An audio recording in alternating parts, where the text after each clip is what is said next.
Животные всегда придут на помощь. Они намного добрее, чем люди. Дикие животные, которые по природе никогда бы не помогли человеку, но бывают исключения. Эта история началась в далеком 1998 году.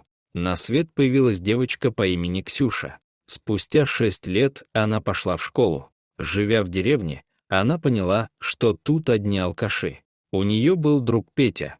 У него был волк по кличке Вой. Однажды Ксюша пошла гулять, и возле Петиного дома на нее напали хулиганы. На крики прибежал Вой и распугал бандитов. Ксюша убежала домой. Как только Ксюша смогла собраться с мыслями после нападения, она поспешила рассказать своим родителям о произошедшем.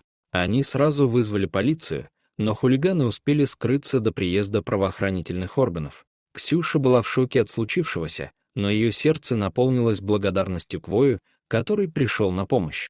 Она решила навестить Петю и поблагодарить его за то, что Вой спас ее от опасной ситуации. Когда Ксюша пришла к Пете, он уже ждал ее с нетерпением.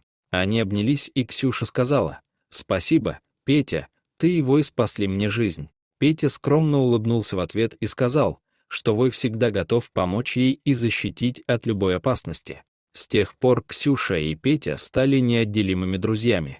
Каждый день после школы они проводили вместе время, гуляя по окрестным полям и лесам. Вой всегда сопровождал их, будто бы он был их надежной охраной. Вой был великолепным и преданным другом.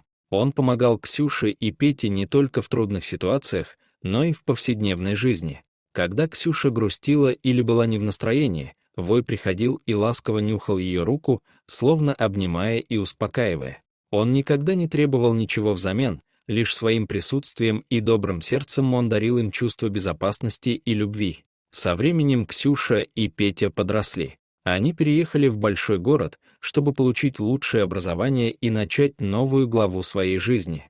Вой остался в деревне, где его по-прежнему окружали люди, которые нуждались в его защите и заботе. Годы прошли, и Ксюша вернулась в деревню вместе со своей семьей, чтобы провести отпуск и повидаться с Петой. Когда она увидела Воя, ее сердце заполнилось радостью. Она обняла его и сказала: «Ты всегда будешь нашим героем, Вой. Без тебя мы не смогли бы преодолеть некоторые трудности в жизни».